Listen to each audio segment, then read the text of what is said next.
हुआ क्या था, सच सच बता दे। अल्लाह के वास्ते जाहिद, तुम्हें मेरी बात पे भरोसा नहीं तो फिर नाज़ान के डॉक्टर से पूछ लो। सिर्फ इसलिए कि उसके पेट में बच्चा है तुम इतने सालों का पुराना रिश्ता भी कुर्बान कर दोगे? औरत ने मुझ पर हमला किया, उसने मुझे सीढ़ियों से धक्का दिया। हो सकता है ये गलती से हो गया हो उससे। जाहिद को ये खौफ है कि तुम कहीं अल्मास पे मुकदमा न कर दो। नाज़ान बीबी को फौरन ऊपर कमरे में ले जाइए। क्या नाज़ान यहाँ हमारे साथ रहेगी? क्या कह रहे हैं आप लोग ये? किस कमरे में ले जाओ? मेरे कमरे में।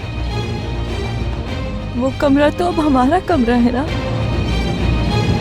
तो मेरे साथ ये क्या करे हो साहिद? तुम उस औरत को अपने कमरे में नहीं बल्कि हमारे बीच ला रहे हो साहिद, और मुझे ये सब कुछ बर्दाश्त करने को कह रहे हो साहिद। मगर इससे भी बुरा क्या है जानते हो? नाज़ान पर अब भी भरोसा इसलिए है क्योंकि उससे मोहब्बत करते हो। मैं तो कमाल कर दिया नाज़ान। चली गई वो शैतान औरत। हाँ चली गई। ये मोहब्बत बदुआ बन गई है।